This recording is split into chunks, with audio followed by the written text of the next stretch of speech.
नमस्कार, स्वराज एक्सप्रेस में आप सभी का स्वागत है। मैं हूं आपके साथ कविता पांडे और आज का हमारा मुद्दा है चुनाव और चुनौती। तो छत्तीसगढ़ में अगले साल विधानसभा के चुनाव है। ऐसे में भाजपा ने 2018 की अपनी करारी हार के बाद प्रदेश भर के नेताओं को किनारे लगाकर पूरे 4 साल बाद बीजेपी ने छत्तीसगढ़ की राजनीति में बड़े बदलाव कर दिए। उन बदलावों में जो सबसे बड़ा नाम है वो है भाजपा के छत्तीसगढ़ प्रभारी सत्ता और संगठन में अपनी पैठ रखने वाले ओम माथुर, जो पद संभालने के बाद लगभग 3 महीने बाद पार्टी और नेताओं को धार देने राजधानी पहुंचे हैं और इसी मुद्दे पर हम चर्चा करेंगे। उससे पहले एक छोटी सी रिपोर्ट देख लेते हैं। छत्तीसगढ़ बीजेपी में लगातार बदलाव के बाद अब पार्टी को स्थिरता देने माथुर छत्तीसगढ़ दौरे पर है, जहां अब वो बीजेपी की परफॉर्मेंस समेत राष्ट्रीय नेतृत्व की नाराजगी, गुटिया प्रबंधन और तमाम मुद्दों पर पार्टी को एकजुट करने का काम करेंगे। माथुर के बारे में बात करें तो वो पहले संघ के राष्ट्रीय प्रचारक थे।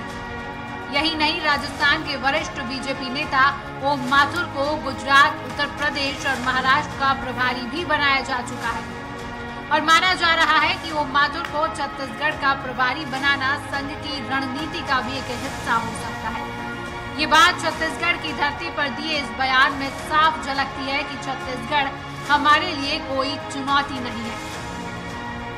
भारतीय जनता पार्टी हर चुनाव को चुनौती मान के चलती है और इसलिए भारतीय जनता पार्टी चाहे छोटा हो या बड़ा हो चुनाव और हर जगह चुनौती। और मेरे सामने ऐसी बहुत चुनौतियां आई है।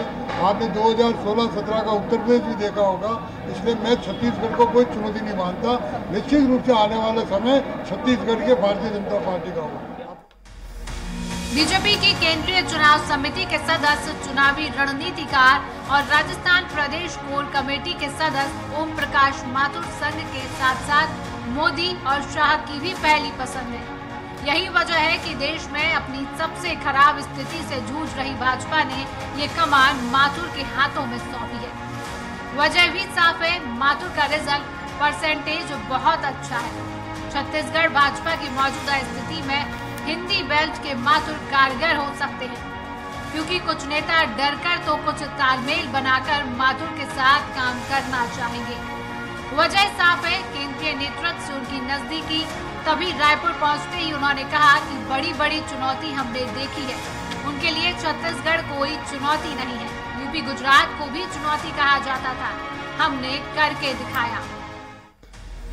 वहीं बीजेपी प्रदेश प्रभारी ओम माथुर के द्वारा छत्तीसगढ़ को चुनौती न मानने वाले बयान पर मुख्यमंत्री भूपेश बघेल ने पलटवार किया। उन्होंने कहा कि वो बिल्कुल सही बात कह रहे हैं। चुनौती नहीं रहेगी क्योंकि 4 बार प्रभारी बदल चुके हैं। चुनौती तो उनके अंदर है, उनके लिए चुनौती है कि वह कितने दिन तक पद पर रहते हैं। बिल्कुल सही बात कर रहे हैं। छत्तीसगढ़ उनके लिए चुनौती नहीं रहेगी क्योंकि वो 4 बार अभी तक के प्रभारी बदल चुके हैं। चुनौती उसके अंदर है कि वो कितने दिन रहते हैं, क्योंकि पुरंदेश्वरी और उसके बाद और लोग, फिर उसके बाद और, अब उसके बाद ओम माथुर जी, तो वो उनके लिए चुनौती ये है कि कितने दिन टिक पाते हैं। बेशक माथुर ने चुनौती को सिरे से नकार दिया। भानु प्रतापपुर उपचुनाव माथुर के लिए भी लिटमस टेस्ट होगा, क्योंकि प्रभार मिलने के बाद ये पहला चुनाव है। साथ ही उनके साथ पूरी टीम नई है, तो इसको नकारा नहीं जा सकता कि भाजपा अपने रिवाइवल की लड़ाई लड़ रही है। और तो और छत्तीसगढ़ी आवाज में स्वयं को जो संजोकर 4 दिन किस तरह से माथुर पार्टी और नेताओं को मतेंगे, ये देखने वाली बात होगी। रायपुर से स्वराज एक्सप्रेस के लिए हेमंत शर्मा की रिपोर्ट।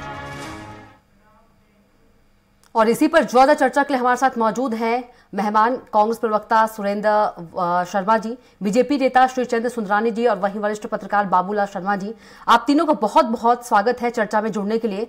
सबसे पहला सवाल जो है बीजेपी नेता श्री चंद्र सुंदरानी जी से है। सुंदरानी जी, ओम जी ने कहा है, ओम माथुर जी ने, कि छत्तीसगढ़ कोई बड़ी चुनौती नहीं है, हमने बड़ी चुनौती देखी है। लेकिन सीएम भूपेश बघेल ने कहा है कि चुनौती वह है कि वो कितने दिन तक पद पर रहते हैं। पलटवार किया है सीएम भूपेश बघेल जी ने। देखिए कविता जी, भूपेश बघेल क्या कह रहे हैं इससे भारतीय जनता पार्टी के सेहत पे फर्क नहीं पड़ता जी। जहां तक ओम माथुर जी का सवाल है कविता जी, वो उत्तर प्रदेश जैसे राज्य में जहां भारतीय जनता पार्टी तीसरे चौथे नंबर की पार्टी होती थी, आज पूर्ण बहुमत की दूसरी बार सरकार बनी है, कहीं न कहीं ओम माथुर जी की भूमिका रही है। और वो छत्तीसगढ़ एक छोटा राज्य है, निश्चित रूप से ओम माथुर जी बहुत ही सीनियर नेता हैं भारतीय जनता पार्टी के, और संगठन करता है, संगठन के कुशल जानकार हैं, और संगठन को मजबूत बनाने की दिशा में देखिए वो आते ही 4 दिन की बैठकें उन्होंने शुरू की, विधायक, सांसद, पदाधिकारी की बैठक, लगातार प्रभारियों की बैठक वो ले रहे हैं। और आगामी 2023 में भारतीय जनता पार्टी फिर से सत्ता पे काबिज हो। अगर चुनौती की बात करें तो कांग्रेस के लिए हमेशा चुनौती भारतीय जनता पार्टी रही है। ये अलग बात है कि 2018 के चुनाव में भारी लुभावने वादे करके भारतीय जनता पार्टी सत्ता से दूर हुई। कांग्रेस ने बड़े बड़े वादे किए, 36 वादे किए, 36 में 6 वादे भी पूरे ये सरकार नहीं कर पाई। आज जमीन इनकी खिसक चुकी है, कहीं न कहीं प्रदेश में इनके पास बोलने को मुद्दा नहीं है। आप देखिए भानु प्रतापपुर उपचुनाव हो रहा है, सहानुभूति के वोट बटोरने की नीयत से चुनाव लड़ रहे हैं, और भारतीय जनता पार्टी के उम्मीदवार पे अनाप शनाप आरोप लगाकर, जबकि तीन साल का मामला और 3 साल तक पार्टी सरकार में रही कांग्रेस पार्टी, और इस प्रकार का कोई मामला सामने नहीं आया।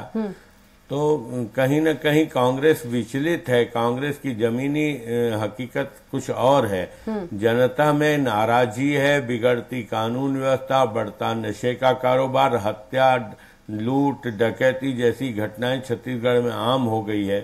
तो कहीं न कहीं जनता त्रस्त है और इस सरकार से मुक्ति पाना चाहती है, और भारतीय जनता पार्टी अपने संगठन के बेस पर इस सरकार को बेदखल करने में सफल होगी। जी, तो आप ये कहना चाहते हैं कि ओम माथुर जी को छत्तीसगढ़ का प्रभारी बनाए जाने से कांग्रेस की जमीन खिसक गई है?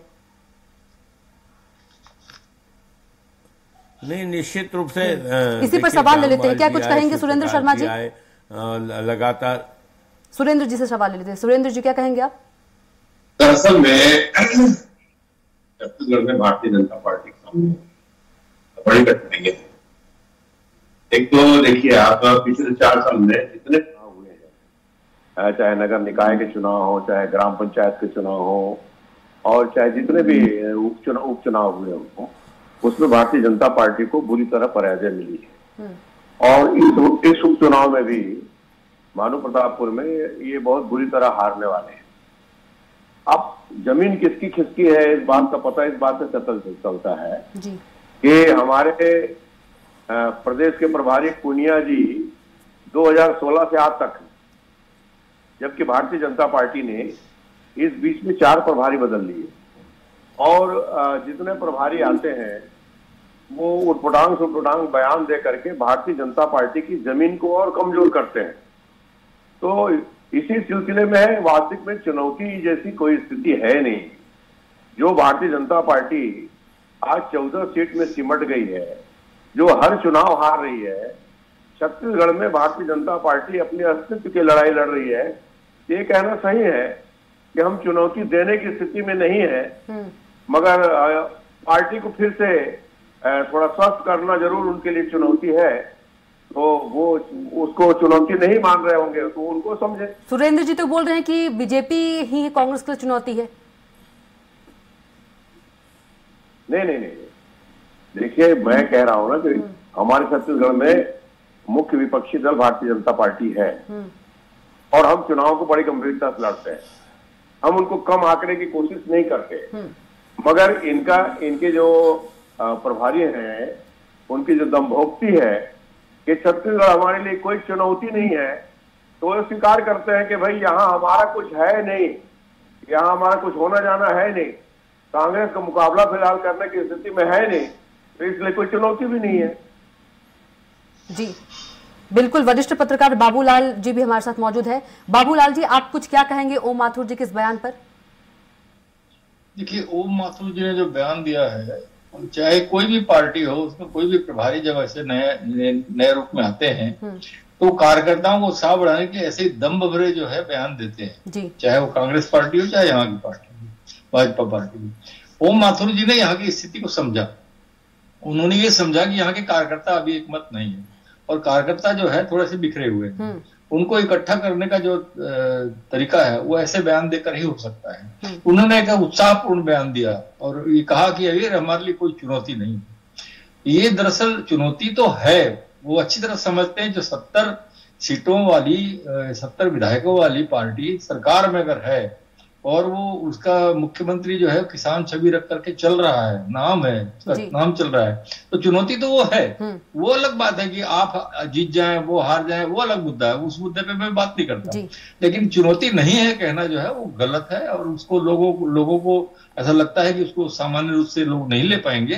लेकिन कार्यकर्ता जो है उत्साहित जरूर होंगे कि हमारे पास एक ऐसा प्रभारी आया है जो कांग्रेस जैसी सशक्त पार्टी अभी जो बैठी है सरकार में, उसको भी चुनौती नहीं मान रहे। मतलब इनके पास कोई ना कोई जादू है, कोई ना कोई चमत्कार है। और ये चमत्कारिक पुरुष के नेता के रूप में जो है इनकी छवि है, इनकी ख्याति है, वो किस लिए है कि इन्होंने यूपी, गुजरात और महाराष्ट्र में ऐसी भूमिका अपनी निभाई, उसी के मद्देनजर इनकी ये छवि है।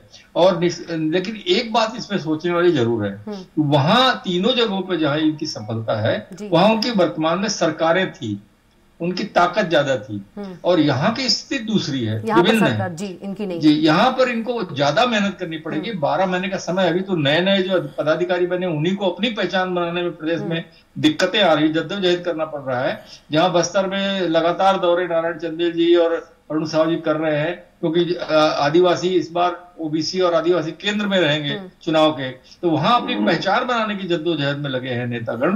तो ये 1 वर्ष से 12 महीने के अंदर क्या हो जाएगा ये कह नहीं सकते, लेकिन ये तैयारी भारतीय जनता पार्टी की इतनी मजबूत है। और मुद्दे जो है, मुझे जो कल समझ में आया रमन सिंह जी के एक छोटे से बयान के जवाब में, एक कार्यक्रम में उन्होंने जवाब दिया, ईडी और सीडी फिर से उठ रहे हैं। ईडी कोई चमत्कार जरूर करने वाली है इस दौर में, और सीडी फिर से उठने वाली है, ये तय मुझे लग रहा है इस कार्यक्रम, क्योंकि चुनाव पास आने वाले हैं। जी जी जी, इस वजह से। जी बिल्कुल।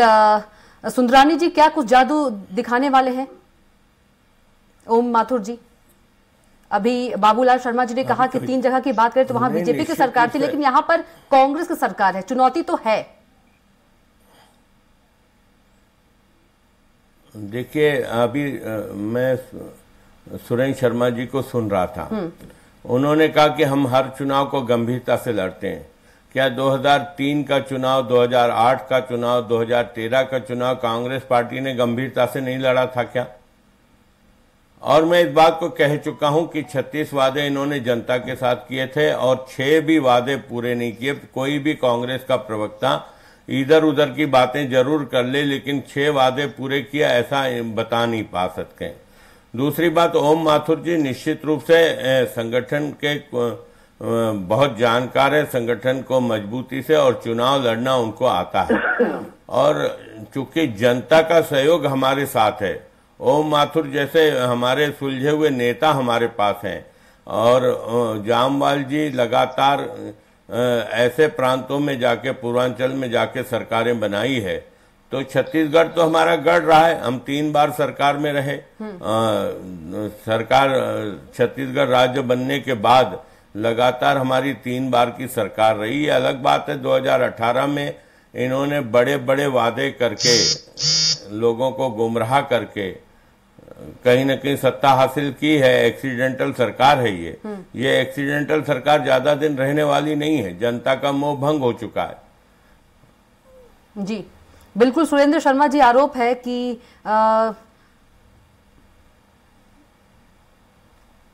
सुरेंद्र जी आरोप लगा रहे हैं कई तरह के बीजेपी नेता, क्या कुछ कहना आपका?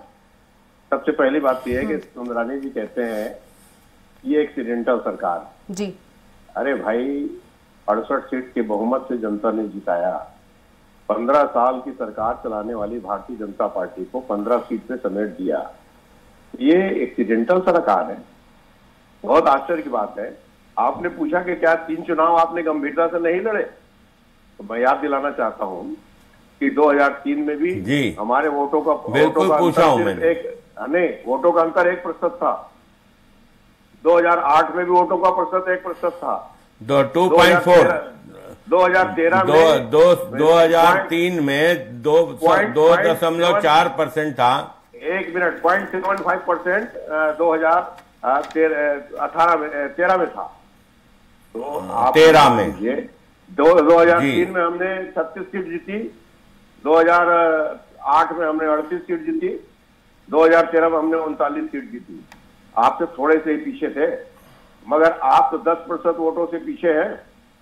अच्छा, जहां तक सवाल ये है, कविता जी, मैं आपको एक बात कहना चाहता हूं कि जैसे खानसामा कितना भी बढ़िया हो, शेफ एक नंबर का हो, मगर आपका आटा सड़ा हुआ हो, आपका सब्जी गला हुआ हो, आपको चूल्हा जल नहीं रहा हो, गैस खत्म हो गई हो, तो क्या बनाएगा वो? तो ओम माथुर जी की संगठन क्षमता पे हमको संदेह नहीं है, हमने उनकी बड़ी प्रशंसा सुनी है, मगर यहाँ तो पूरा जो किचन साफ हो चुका है, यहाँ पूरा मामला। तो क्या पार्टी पर संदेह है? नहीं, पार्टी पे मैं बोल रहा हूँ ना, ये आज कार्यकर्ता अपने पुराने जो नेता थे 15 साल, ये बहुत ओवर कॉन्फिडेंस में है, नहीं उनके ऊपर विश्वास नहीं करते, उनसे नाराज है, उनसे असंतुष्ट है, ये जिला अध्यक्ष की नियुक्ति करते हैं, उनके विरोध में यही बयान देते हैं, हम तो बयान नहीं दे रहे। भारतीय जनता पार्टी कार्यकर्ता नाराज है। तो बात दरअसल ये है, पहले आप अपने घर को ठीक कीजिए, ये आपके लिए बड़ी चुनौती है। कांग्रेस को इसकी चुनौती तो बाद में आएगी। घर ठीक ही करने आए हैं ओम माथुर जी? नहीं, घर कैसे ठीक करेंगे, वही मैं पूछ रहा हूँ।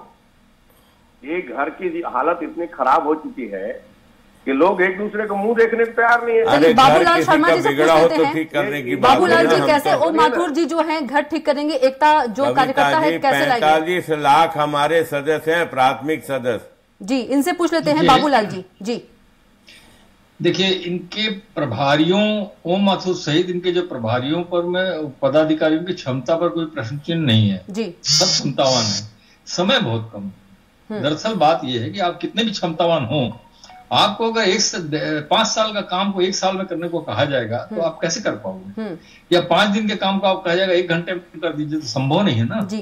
तो प्रयास करेंगे, प्रयास में कोई कमी नहीं रखेंगे। वो मात्र संगठन करता है, कोई दो राय नहीं है, बिल्कुल अलग बात है, एकदम अच्छे संगठन करता है। इनके पास प्रदेश में चेहरा कहाँ है जिस चेहरे को सामने लेकर, एकमात्र चेहरा डॉक्टर रमन सिंह इनके पास बड़ा चेहरा है, उसको सामने अगर नहीं रखते हैं तो बड़ी परेशानी होगी। और उनका चेहरा आज भी जनता के बीच में सबसे बड़ा और अकेला चेहरा है जिस पर प्रदेश और देश की जनता अच्छे से उनको पहचानती है।